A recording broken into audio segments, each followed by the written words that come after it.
The clatter of porcelain on marble was the only music Elena Rossi knew anymore. It was the rhythm of exhaustion, the soundtrack to a life deferred. At 22, she moved through the opulent dining room of Aurelia, a ghost in a starched black uniform. Each table was a tiny kingdom of wealth and privilege, and she was its invisible servant. Tonight, the symphony was particularly grating, a cacophony centered on table 12, where a woman with diamonds dripping from her ears was complaining that her Pellegrino had lost its effervescence. Julian Croft, seated at a secluded corner booth, watched the scene with a detached, weary gaze. He was a man accustomed to command, a titan of finance whose name could move markets. But in the vast, silent fortress of his Atherton estate, he was just a king in an empty castle, haunted by the ghost of his late wife, Amelia. His world had shrunk to this. Forced dinners with potential investors he no longer had the energy to charm, and the profound, echoing silence of his 10-year-old son, Leo. "Can we go home, Dad?" Leo's voice was a whisper, barely audible over the restaurant's hum. He hadn't touched his lobster thermidor, a dish that cost more than Eleanor's weekly groceries. Instead, his attention was fixed on a small, magnetic travel chess set on the seat beside him. The worn plastic pieces were his only companions, the 64 squares a sanctuary his father could no longer seem to enter. Julian sighed, the sound lost in the plush upholstery. "Soon, Leo. Mr. Sterling is a very important man. We need to wait for his call to finish." He gestured vaguely toward a man at the bar who was bellowing into his phone about derivatives. Leo's shoulders slumped. His small fingers traced the outline of a knight. Chess had been their language, his father's, and his mother's. Amelia had taught them both, not just the rules, but the soul of the game. Now it was just another reminder of the silence she'd left behind. "Just one game?" Leo pleaded, his eyes wide with a hope that was becoming increasingly rare. Julian's jaw tightened.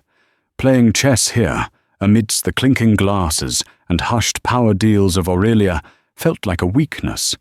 It was a frivolous distraction from the image of effortless control he needed to project. "Leo, this isn't the time or the place." The words were colder than he intended. He saw the light in his son's eyes dim, replaced by a familiar, heart-breaking resignation. Guilt, sharp and acidic, twisted in Julian's gut. Since Amelia's death 18 months ago, he felt like a player perpetually in Zugzwang. Every move he made only worsened his position. It was in that moment of tense, unhappy silence that Elena approached their table. "Excuse me, sir. May I clear this for you?" Her name tag read Elena.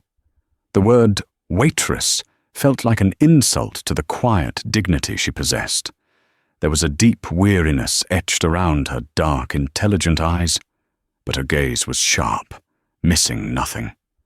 She moved with a practiced economy of motion, her uniform immaculate, despite a subtle fraying at the collar. A few stray strands of dark hair had escaped her severe bun, softening the tired lines of her face. Before Julian could answer, her eyes landed on the small chessboard. For a fleeting second, the professional mask slipped, replaced by a flicker of something else. Recognition, nostalgia, a shared secret. Leo, noticing her gaze, instinctively covered the board with his hand. "It's just a game," he mumbled.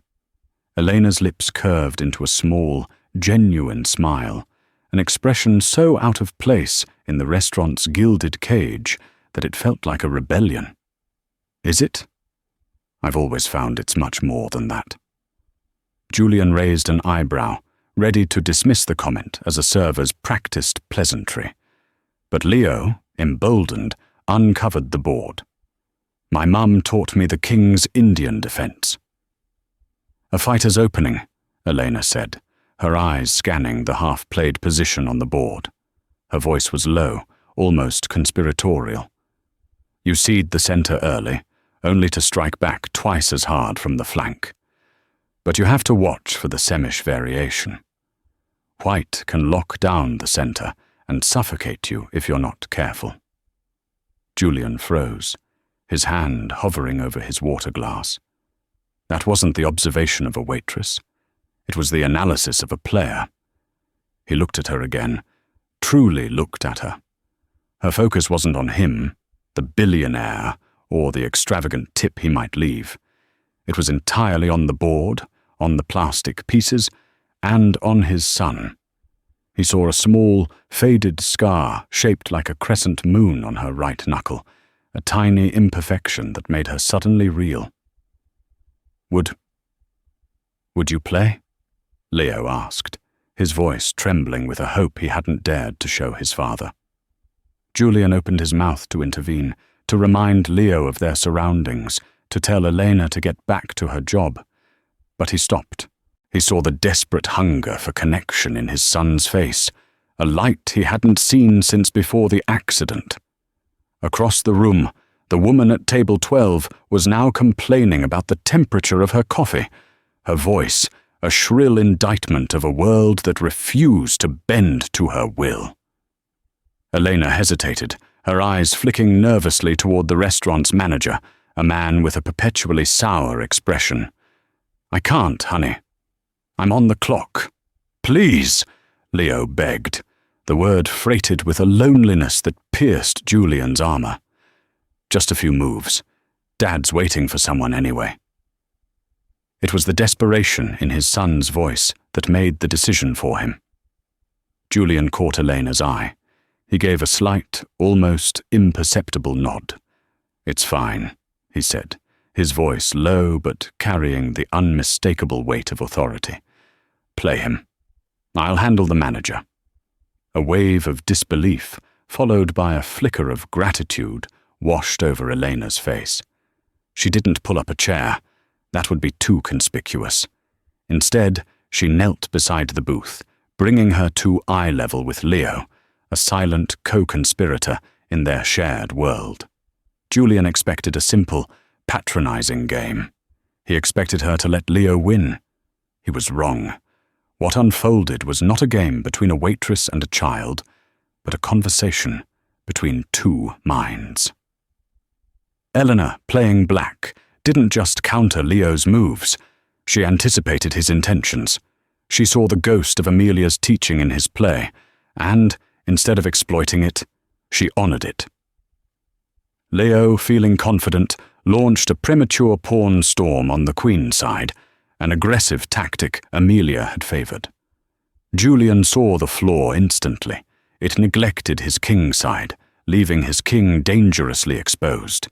He bit his tongue, the urge to correct his son a physical ache. Elena saw it too. But she didn't pounce. Instead, she looked up from the board, her gaze meeting Leo's. "That's a bold plan," she said softly. "It's what your mum would have done, isn't it? She liked to create chaos and then find the order in it." Leo's eyes widened. "You knew her?" "No," Elena said gently. "But I know her moves. I can see her on the board. But look here." She pointed with her finger, hovering just over the pieces. "When you attack on one side of the board, you create a vacuum on the other. What do you think your opponent is going to do with all that empty space?" She wasn't giving him the answer. She was teaching him to see the whole board, to think beyond the immediate attack. She was teaching him to be his own player. Leo stared at the position, his lips moving silently. He saw the trap, the path his opponent could take to his vulnerable king. A blush crept up his neck. He didn't retract the move, but his next one was different. A quiet, defensive night maneuver, shoring up his defenses. It was his own idea. A move Amelia might not have made. Julian leaned forward, his multi-million-dollar dinner completely forgotten. He was watching more than a game.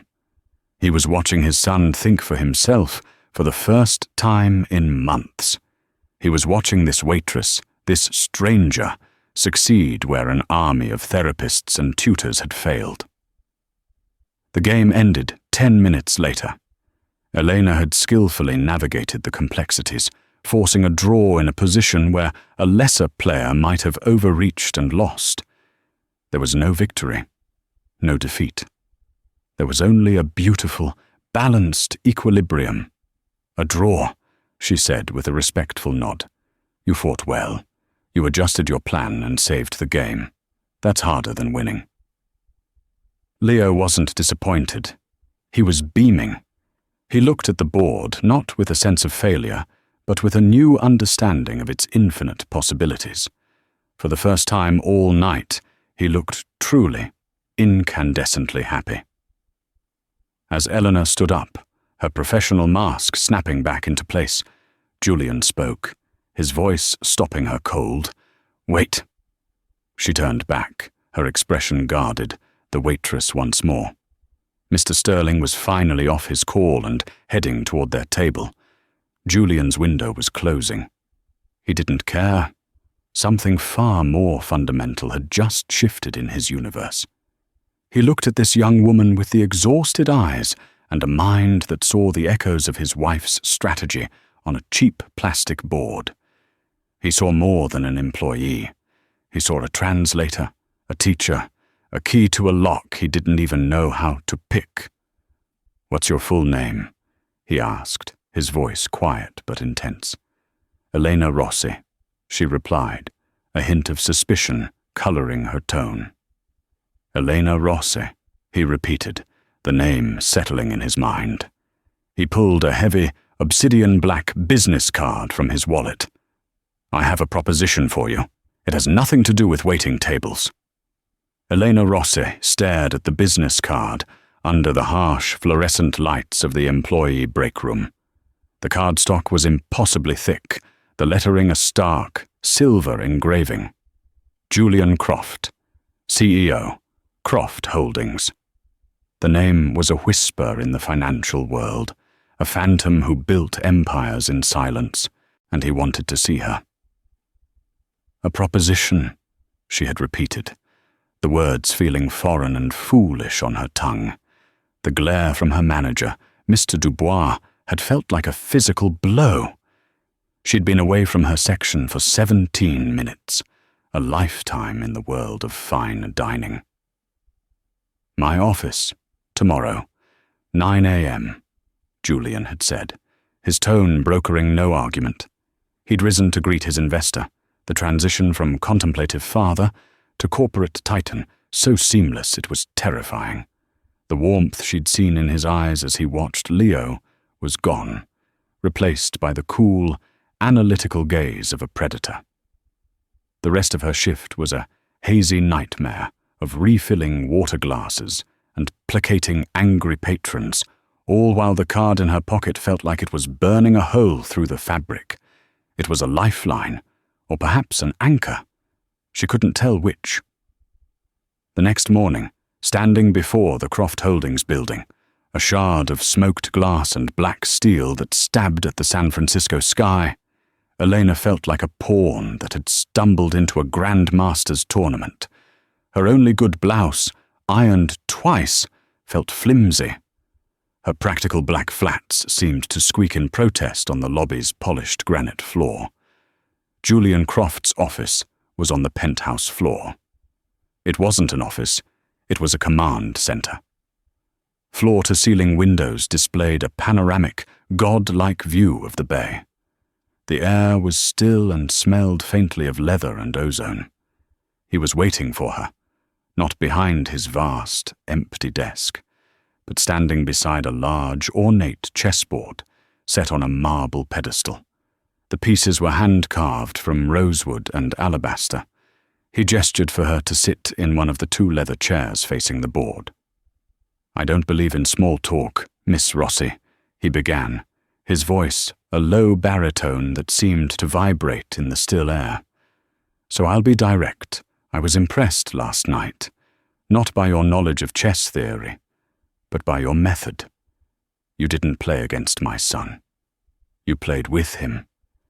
You saw his mother's strategy, and you taught him how to build upon it, not just mimic it. He paused, his gaze intense. Leo is quiet. Since his mother's death, he's locked himself away. Chess is the only key I have left, but I think I've been using it to lock the door behind him.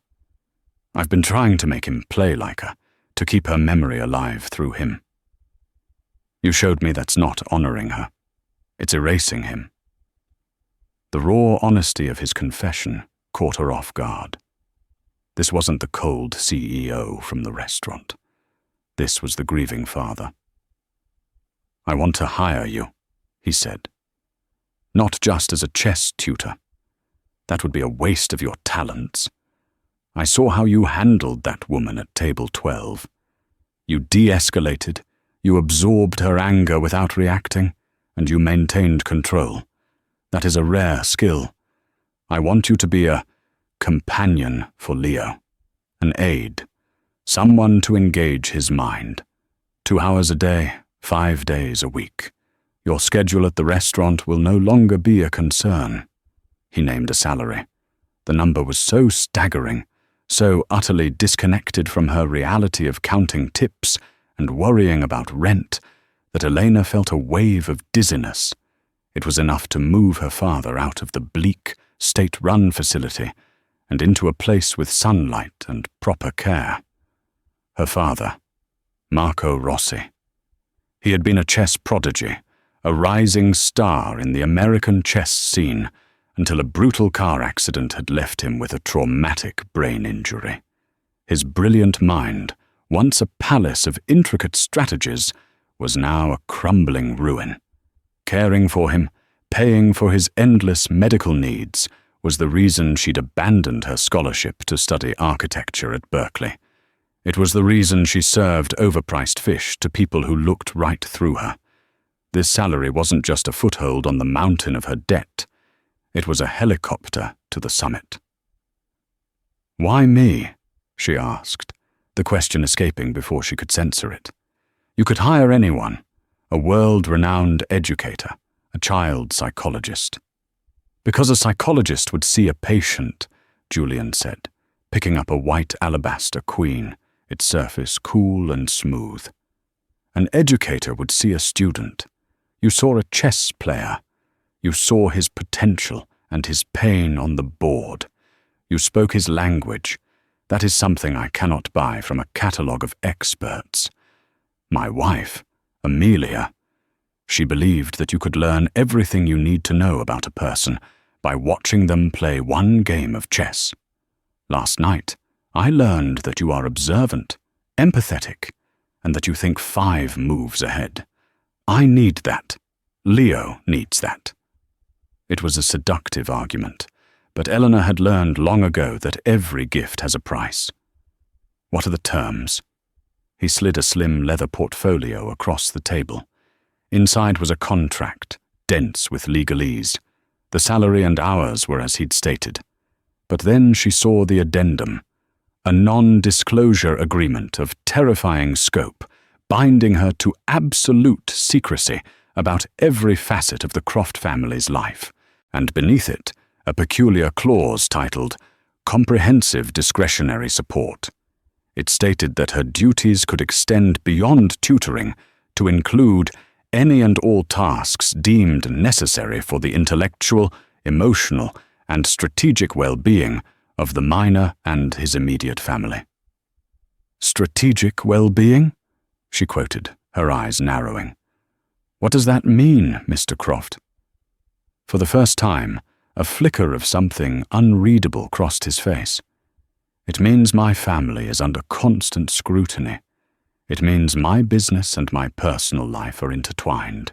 It means I need someone within my inner circle who is loyal, discreet, and can see the whole board.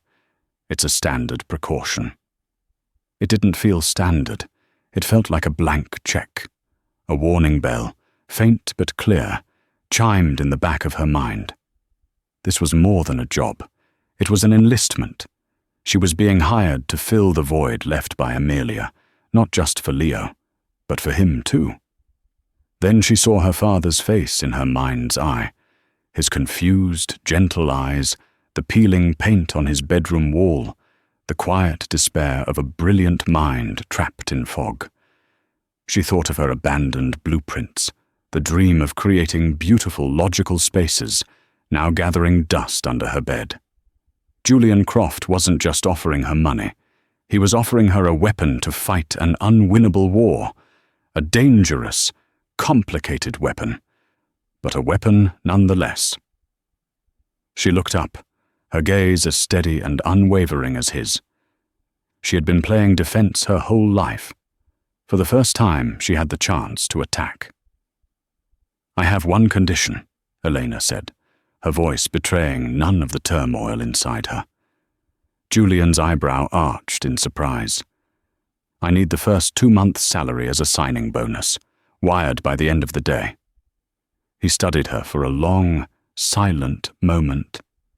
His analytical gaze seemed to strip away her defenses, searching for weakness, for a hint of a bluff. He must have found something else. Respect. "Done," he said without a second's hesitation.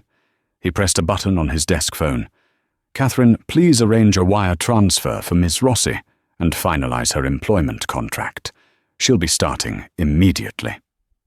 He stood and extended his hand. "Welcome to Croft Holdings, Miss Rossi."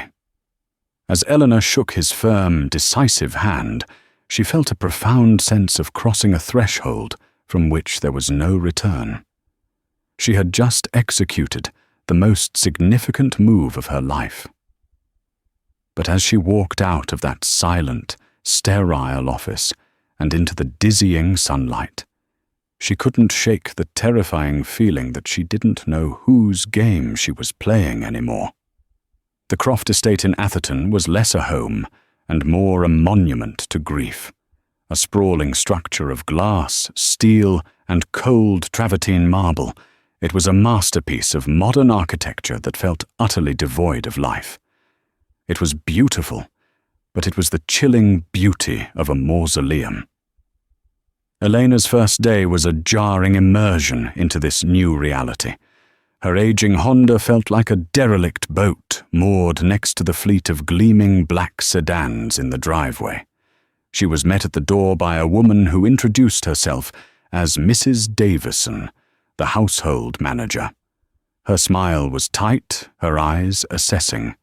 But the true gatekeeper was a woman who emerged from the cavernous living room like a storm cloud. "So you're the waitress?" the woman said, her voice dripping with a silken venom. She was tall, impeccably dressed in a Chanel suit, with the same dark hair and piercing blue eyes as the woman in the photographs that adorned the walls. This was Genevieve Thorne, Amelia's younger sister. "I'm Elena Rossi," Elena replied, her voice calm, refusing to be rattled. "Mr. Croft hired me to work with Leo. My brother-in-law makes impulsive decisions when he's under stress," Genevieve said, circling Eleanor like a shark. "Leo needs stability. He needs family, not a temporary distraction from the service industry." The message was clear. "You do not belong here. I am the queen of this castle." Leo appeared then, a small figure in the vast hallway, his face lighting up when he saw her. "Elena, you're here!" He saved her from Genevieve's suffocating presence, pulling her toward a sun-filled room he called the study. In the center of the room was the rosewood and alabaster chessboard from Julian's office. It was Amelia's board. Their first session set the pattern for the weeks that followed. Elena quickly saw that Julian had been right. Leo's chess was a collection of memorized lines, fragments of his mother's brilliance without the underlying understanding. He was playing a ghost's game. Elena started by putting the books away. "Your father told me your mum used to say that every pawn has the potential to become a queen," she said, setting up only the pawns on the board. "Today, we're not going to worry about the kings or queens. We're going to learn about the soul of chess. We're going to learn about pawns. She taught him about pawn structure, about creating weaknesses and exploiting them. She gave the pawn chains personalities, the brave vanguard, the defensive wall. She taught him how a single, humble pawn, moved at the right time, could decide the fate of the entire game. It was a lesson her own father had taught her years ago. Strategy, Elena, is not about the power of your pieces. It's about the power of your position. For the first time, Leo wasn't just playing. He was thinking. He started to ask questions, to experiment, to laugh when a clever pawn move trapped one of her more powerful pieces. He was slowly, carefully, building a game that was his own. Julian remained a distant, watchful presence. He was often gone before she arrived and returned long after she left, but she would sometimes feel his eyes on her from a doorway. He never interfered, never commented. He just observed, a king watching a new strategy unfold on his board. One evening, as she was leaving, he met her in the grand foyer. His teacher called today, Julian said, his voice lacking its usual corporate edge. Leo participated in a class debate, argued his point logically and persuasively. He's never done that before. That's the game, Elena said simply.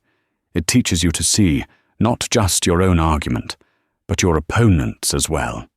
You learn to anticipate, to counter, to think ahead. It's more than that, Julian said, his gaze searching. He seems lighter.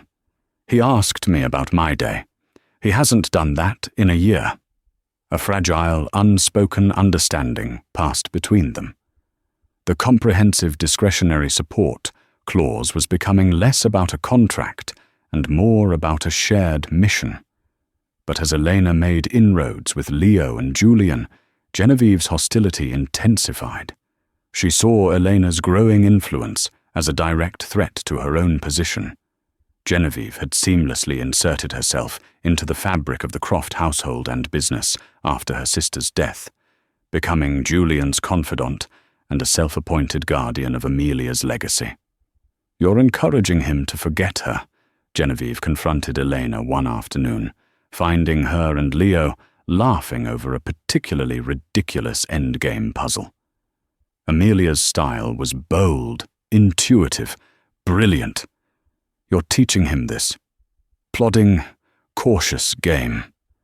You're erasing her. I'm teaching him how to win, Elena countered, her voice even. Amelia wouldn't want him to be a copy of her. She'd want him to be a champion in his own right. "And what would a waitress know about what my sister would want?" Genevieve sneered. "Remember your place, Miss Rossi. You are hired help, and help can always be dismissed." The threat hung in the air, a poisoned dagger. Elena knew Genevieve was trying to undermine her with Julian, planting seeds of doubt about her methods, her background, her intentions.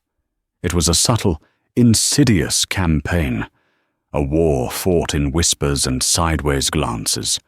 Elena realized she wasn't just hired to play chess with Leo. She had been placed on a much more dangerous board, and Julian's sister-in-law was playing to win. The key to this game, Elena knew, was understanding the piece that was no longer on the board. Amelia Croft. Her portrait hung in the main hall, a woman with a brilliant, laughing smile and eyes that held a universe of intelligence. Her ghost was the gravity that held this broken family in orbit. Elena needed to understand who Amelia really was.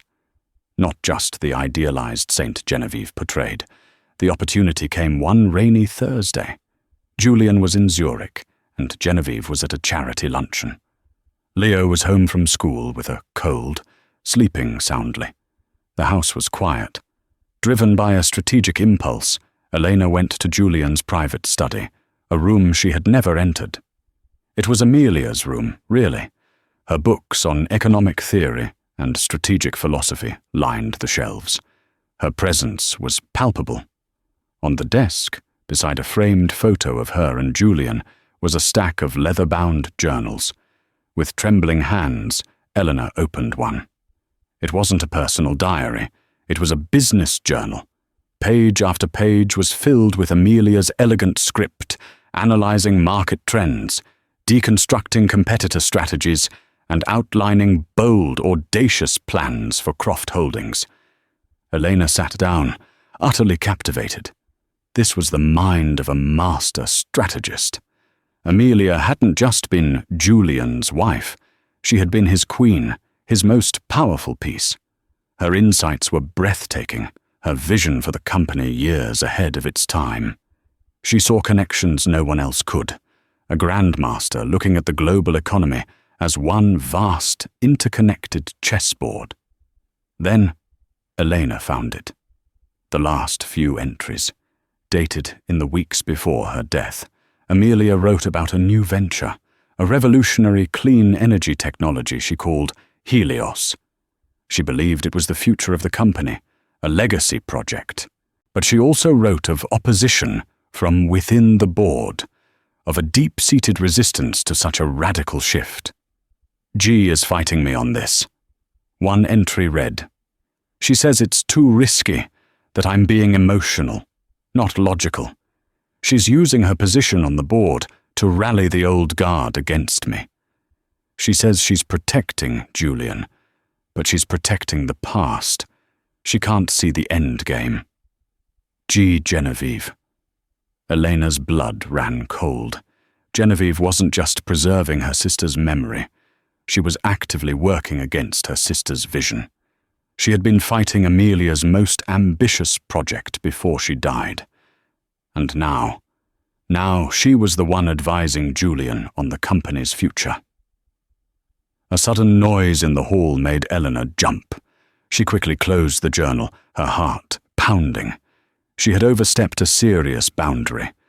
But what she had found was the key to the entire position. Genevieve's animosity wasn't just about jealousy or snobbery. It was about power. It was about controlling the future of Croft Holdings, a future she wanted to shape in her own image, not her sister's.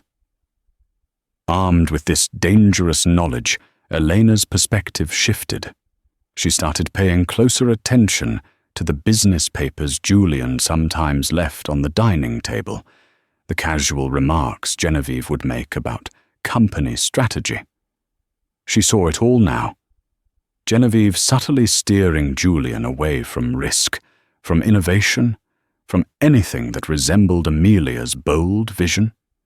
She was counseling him to play a defensive, timid game, capitalizing on his grief and emotional exhaustion to consolidate her own influence. The confrontation she knew was inevitable came sooner than she expected. Julian returned from Zurich looking worn and defeated. A major deal had collapsed at the last minute.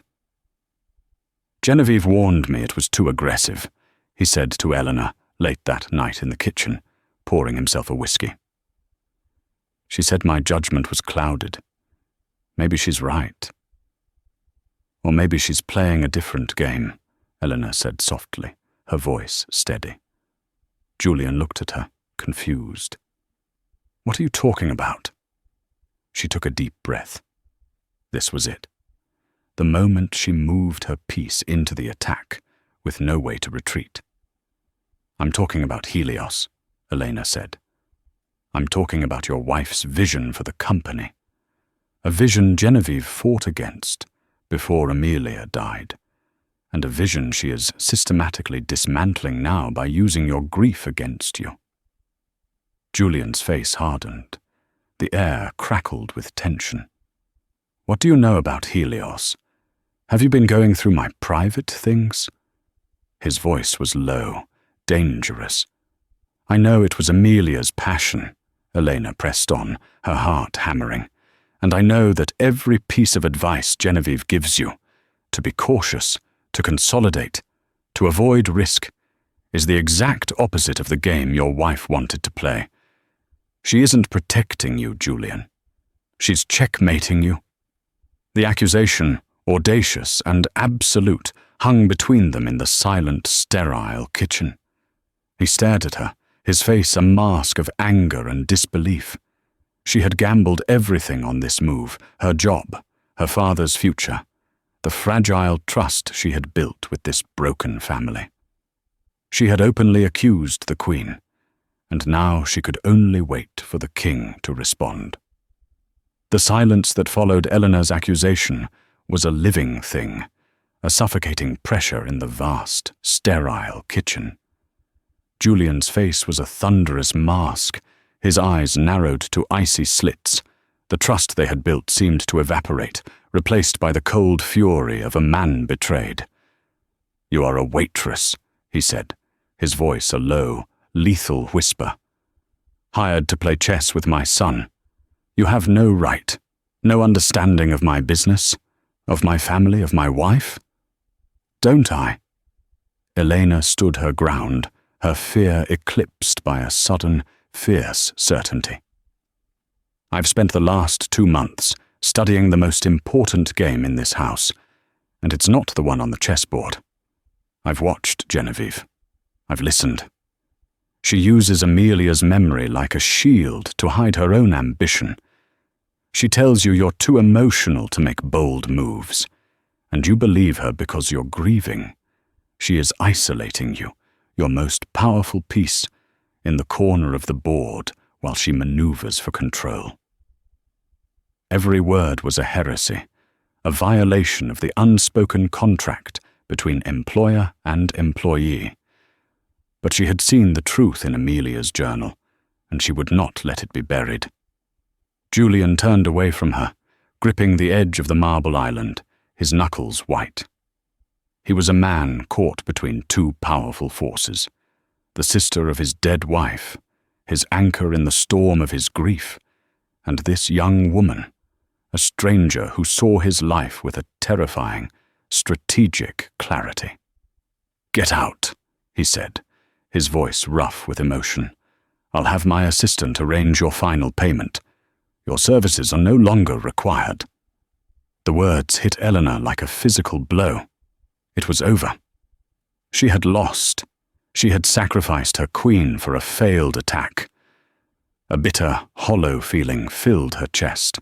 She had tried to help, but she had only succeeded in getting herself cast out. She gave a single, sharp nod, refusing to let him see the tears welling in her eyes. "Fine. But before I go, ask yourself one question. The deal that just collapsed in Zurich, was it Genevieve who first brought the anonymous concerns from the board to your attention? Was it her idea to scale back the terms at the last minute, the very change that made the other side walk away?" She didn't wait for an answer. She turned and walked out of the kitchen, her footsteps echoing in the cavernous silence of the mansion. She went to her small room, packed her few belongings, and left the Croft estate without a backward glance. The gates closing behind her felt like a final, brutal checkmate. The next few days were a blur of despair. Elena was back at Aurelia, the clatter of porcelain, once again her life's soundtrack. Mr. Dubois lauded his victory over her, assigning her the worst sections. Every smile to a customer felt like a betrayal of the crushing weight in her soul. She had failed. She had failed Leo. She had failed Julian. And in a strange way, she had failed the memory of the brilliant woman she'd never met. The promised wire transfer never arrived. Meanwhile, at the Croft estate, Elena's words festered in Julian's mind like a poison. He tried to dismiss them, to attribute them to the arrogance of an overreaching employee. But he couldn't. Her question about the Zurich deal echoed in his thoughts, a discordant note in the symphony of Genevieve's careful counsel. He did what he did best. He started digging. He pulled the communication logs, the meeting minutes, the email chains related to the deal. At first, everything seemed normal. Genevieve's advice was, as always, couched in terms of caution and protection. But then Julian, his eyes now sharpened by Elena's suspicion, began to see the pattern. He saw how Genevieve had subtly amplified. The silence that descended upon the kitchen was absolute, a vacuum that sucked the air from Elena's lungs. Julian's face, moments before a canvas of conflict, had hardened into something impenetrable, a mask of cold, aristocratic fury. The trust they had tentatively built, a fragile bridge across a chasm of class and grief, had just been set ablaze. "You are a waitress," he said, the words not shouted, but delivered with a low, precise lethality that was far more terrifying. "Hired to play chess with my son. You have trespassed, Miss Rossi. You have no comprehension of my business, of my family, of my wife." "Don't I?" The question was quiet, but it held its ground against the tide of his anger. Her fear was a cold knot in her stomach, but it was overshadowed by a fierce, defiant clarity. "I've spent every day for 2 months studying the most important game in this house, and it's not the one played with rosewood and alabaster. I have watched Genevieve. I have listened. She uses Amelia's memory not as a tribute, but as a weapon to keep you passive. She whispers that you're too emotional to make bold moves, and you believe her because you are drowning in sorrow. She is systematically isolating your king in the corner of the board while she methodically captures your most valuable pieces. Every word was a calculated risk, a pawn pushed deep into enemy territory. She was not just accusing his sister-in-law, she was accusing him of being blind, of being weak, of being outplayed in his own kingdom. He turned away from her, his back a rigid wall of bespoke tailoring. He gripped the edge of the marble island, his knuckles turning a bloodless white.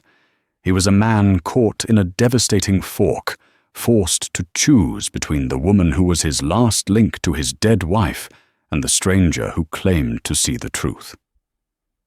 "Your employment is terminated," he said, his voice rough, strangled. "Leave the premises immediately. I will have my assistant arrange for your final payment and the shipment of your belongings." The words were a brutal, clean severance, a guillotine. It was over. She had lost. She had seen the winning combination, but had miscalculated the player across from her. A bitter, hollow ache filled her chest. She had not only lost the best chance she'd ever had, but she had abandoned Leo to a game he couldn't see, played by forces he didn't understand. She gave a single, sharp nod, a gesture of concession, refusing to let him see the tremor in her hands or the sting of tears in her eyes. "Very well. But before I go, ask yourself one question, Mr. Croft. The Zurich acquisition that just collapsed. Was it Genevieve who first brought the anonymous concerns from the board to your attention? Was it her idea to scale back the terms at the last minute, the very change that made your partners walk away? Look at the sequence. Look at the moves." She didn't wait for a reply. There was nothing more to say. She turned and walked out of the kitchen, her practical flats making no sound on the polished limestone floor. She was a ghost again, erased from the opulent world she had briefly inhabited. The heavy oak door closing behind her felt like a stone being rolled over a tomb. The days that followed were a descent into a grey, muted hell. Eleanor was back at Aurelia, the starched uniform a straitjacket, the clatter of plates, a mocking rhythm. Mr. Dubois, her manager, relished her return, a smug satisfaction in his eyes as he assigned her the most difficult sections, the most demanding customers. Every forced smile, every refilled water glass was a fresh humiliation. The world she had escaped for a few precious months had reclaimed her with a vengeance. The promised wire transfer from Croft Holdings never arrived. It was a final, silent message. She had not just been dismissed. She had been forgotten. The hope that had bloomed in her chest had withered, leaving behind only the cold, familiar soil of resignation. Meanwhile, within the silent, glass-walled fortress of the Croft estate, Elena's final words festered in Julian's mind. He tried to purge them, to dismiss them as the bitter parting shot of a disgruntled employee. But they had the insidious quality of truth, a splinter under the skin that could not be ignored. Look at the sequence.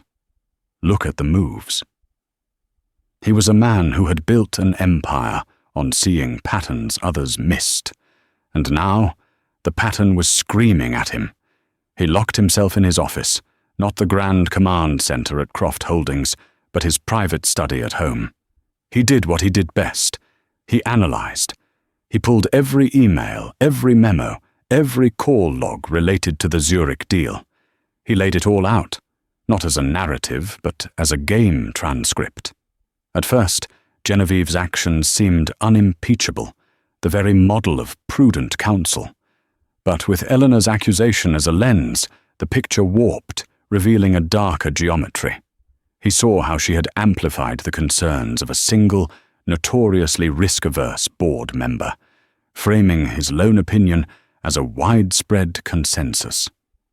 He saw how she had scheduled a key follow-up call for a time she knew his European counterparts would be in a national holiday, creating the illusion of their disinterest.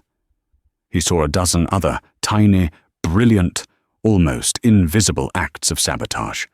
It was a masterpiece of corporate maneuvering, a slow, suffocating squeeze play designed to fail so subtly that he would only blame himself. He felt a cold dread, a physical sickness, creep up his spine. She had been right. The realization forced him to a place he had avoided for 18 months. Amelia's study. The room had been kept exactly as she had left it, a perfect, heartbreaking museum of her presence. The air was still, thick with the faint scent of her jasmine perfume and old paper. For a moment, his grief was so overwhelming he almost retreated, but Elena's words and the cold fury they had ignited propelled him forward. He didn't go to her desk first. He went to the bookshelves. He pulled down a well-worn copy of von Clausewitz's On War. The margins were filled with Amelia's elegant, decisive script, arguing with the text, refining it. War is the continuation of politics by other means. No, Carl. Politics is the continuation of strategy by other means. He saw her mind at work, sharp, restless, brilliant. Then he went to the desk. He sat in her chair. And he opened her journals. It was like opening a direct conduit to her soul. He read about Helios, and the sheer, breathtaking audacity of her vision hit him with the force of a physical blow. It wasn't just a project. It was her testament, her belief in a future he had allowed to be buried. And then he found the entries about Genevieve. He read the words Elena had thrown at him, but this time in Amelia's own hand. G is fighting me. She says she's protecting Julian, but she's protecting the past. He saw his wife's frustration, her pain at being undermined not by a corporate rival, but by her own sister. The grief he felt was immense, but it was no longer a paralyzing fog. It was a whetstone, sharpening his sorrow into a cold, diamond-hard rage. He had not just been mourning, he had been managed. His grief had been curated, manipulated, and weaponized against his own interests, against his wife's legacy. He had been a king in a self-imposed prison, while the traitor moved freely through his court, whispering poison in his ear. He closed the final journal, the leather cool beneath his trembling fingers. The period of mourning was over. The period of retribution was about to begin. He knew what he had to do. It would not be a public spectacle. Genevieve thrived on public perception. To attack her, there would be to fight on her chosen terrain. This had to be a clinical, corporate execution, swift and silent and absolute. He picked up his phone. He made 2 calls. The first was to the chairman of his board. The second was to a number he had memorized, a number that had haunted his thoughts for days. The call found Eleanor during the dinner rush at Aurelia. She was in the narrow, steamy corridor between the kitchen and the dining room, balancing a heavy tray of entrees. Her phone buzzed in her apron pocket, an unfamiliar number. She ignored it. It buzzed again. Annoyed, she set the tray down and answered. Her voice clipped. "Hello?" "Elena." Julian's voice. It was not the voice of the furious man in the kitchen. It was quiet, strained, stripped of all its usual authority. It was the voice of a man on a precipice. "I'm at my office, Croft Holdings. I need you to come here. Now." "Mr. Croft, I don't work for you anymore," she said, her own voice colder than she intended. There was a pause. "I know," he said. "This isn't a summons. It's a request. I've read her journals. You were right, about everything. I'm about to make the most important move of my career, and I find I am unwilling to make it without my strategist. Please." The word hung in the air between them, across the city, across the chasm of their last conversation. "Please." It was a word she never imagined him using. It was not a plea for help. It was an admission of need. A king acknowledging the power of a pawn. "I'll be there," she said, and hung up. She untied her apron, dropped it on the floor, and walked out of the restaurant without a word to anyone, the shouts of Mr. Dubois fading behind her. The penthouse office at Croft Holdings was a silent battlefield. When Eleanor arrived, the scene was set. Julian was not alone. The chairman of the board, a severe-looking man named Arthur Vance, sat at the long conference table, and in a chair opposite them, looking confused and slightly irritated, was Genevieve Thorne. "Julian, what is this about?" Genevieve asked, her voice tight with annoyance. "I was in the middle of the final gala preparations.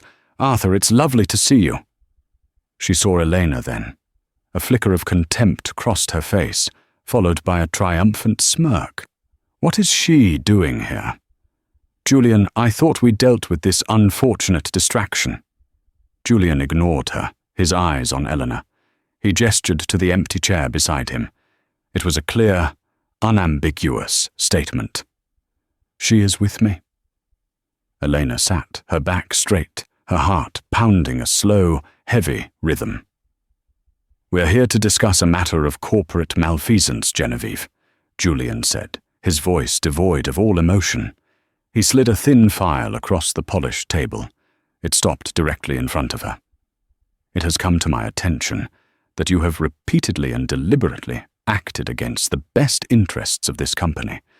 Specifically, that you systematically sabotaged the Zurich acquisition." Genevieve laughed, a brittle, incredulous sound. "That's absurd. I was advising caution. You were emotional, vulnerable." "Was I?" Julian interrupted, his voice dropping a degree. He pressed a button, and a screen on the wall came to life, displaying a series of emails. Highlighted were the phrases, the dates, the carefully constructed deceptions. Or was I being expertly manipulated? Here is the email where you misrepresent the board's position. Here is the call log showing you scheduled the final negotiation for a national holiday. Here is the internal memo where you yourself recommended the very terms you later advised me were too aggressive. He laid it all out, piece by piece, an irrefutable, crushing weight of evidence. Genevieve's face went from indignant to pale to ashen. The color drained from her cheeks as she saw her intricate game disassembled before her eyes. This is a misunderstanding," she stammered, looking at Arthur Vance for support. "Julian is overwrought. He's not thinking clearly." "He seems perfectly clear to me," Vance said, his voice like gravel. His gaze was fixed on Genevieve, cold and unforgiving. "But why would I do that?" Genevieve pleaded, her voice rising in desperation. "It was Amelia's company. I loved my sister. Did you?" It was Eleanor who spoke, her voice quiet but carrying across the silent room. "Or did you resent her? Did you resent a sister so brilliant she never saw you as an equal, only as someone to be managed, to be protected? You didn't want to protect her legacy. You wanted to rewrite it into something small enough for you to control. You couldn't outplay her, so you waited until she was gone, and then you tried to outplay her ghost." The truth of it, so raw and precise, shattered Genevieve's last defense.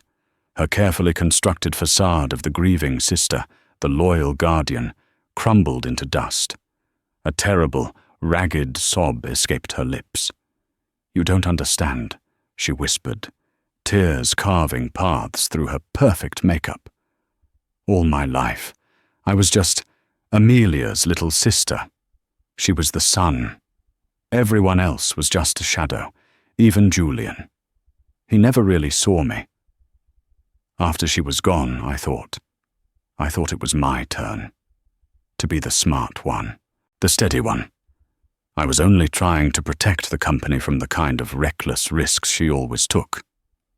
"The risk you're referring to," Julian said, his voice cutting through her confession like a scalpel, "was a project called Helios. My wife's passion, her vision for the future. A vision you tried to bury.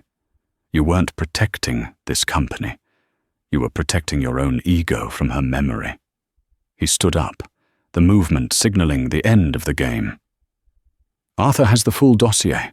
The board will be voting on your immediate removal and a full forensic audit of your division. You will tender your resignation by morning, or you will be fired for cause. Security will escort you from the building. You are not to return to my home.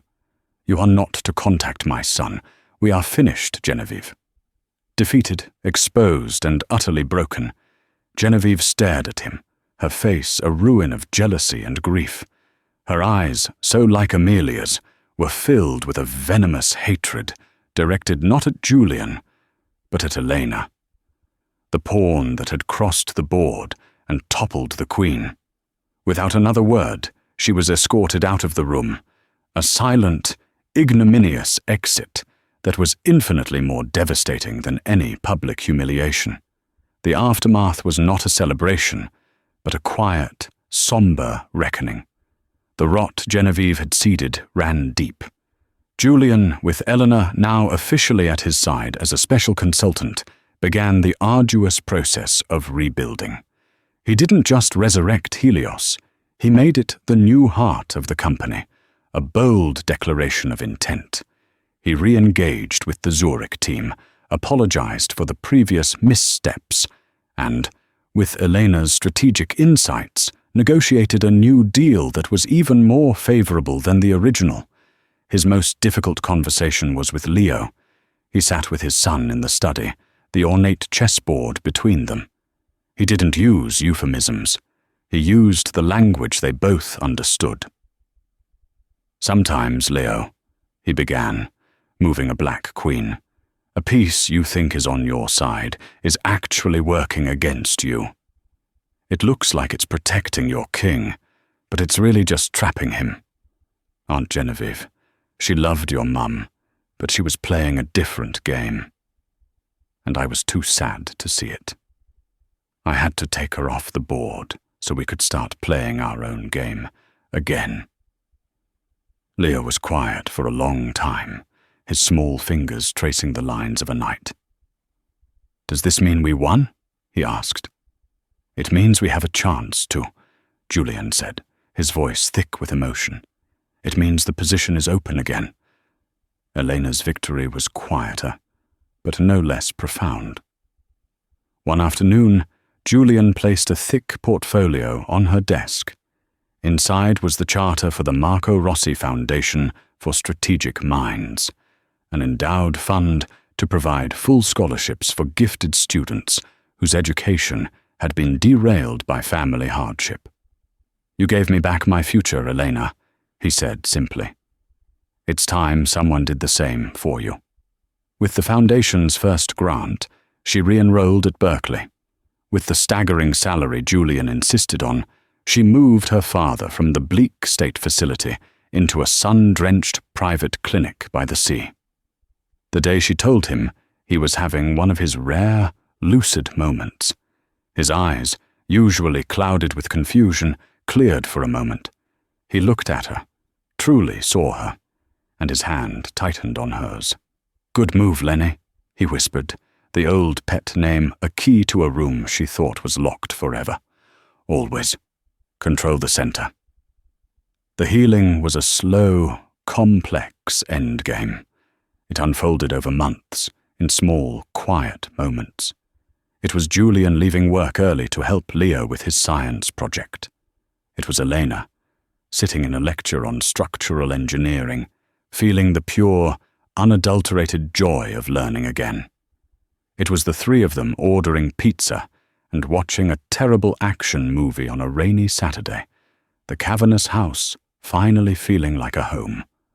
One evening, nearly a year later, Elena was in the study, her architecture blueprints spread across the large table. Leo was on the floor, building an elaborate Lego castle. Julian came in, carrying 3 mugs of hot chocolate. He moved with a lightness she had never seen in him before, the heavy mantle of grief replaced by a quiet, comfortable peace. He set a mug down for each of them, his fingers brushing hers. It was a small, simple touch, but it carried the weight of everything they had been through, a silent acknowledgement of the bond forged in crisis and strategy. He looked from his son, happy and absorbed, to Elena, her face illuminated by the warm glow of the desk lamp, a blueprint for a new world taking shape under her hands. The silence in the room was not empty. It was full. It was the sound of a family, not one born of blood, but one built move by careful move. "I was thinking," Julian said, his voice a low murmur, his eyes holding hers. "Helios is launching next quarter. Leo is starting a new school. You have your midterms." He smiled, a genuine, unguarded expression that still had the power to take her breath away. "The board is set. All the pieces are in their places." Elena looked at the life unfolding around her, the child, the man, the reclaimed dream. It was a position of beautiful, complex and delicate balance, a position she had helped create. She picked up her pencil, felt its familiar weight in her hand, and smiled back at him. "It is," she agreed softly. "And for the first time in a very long time, I have absolutely no idea what the next move is. Isn't it wonderful?"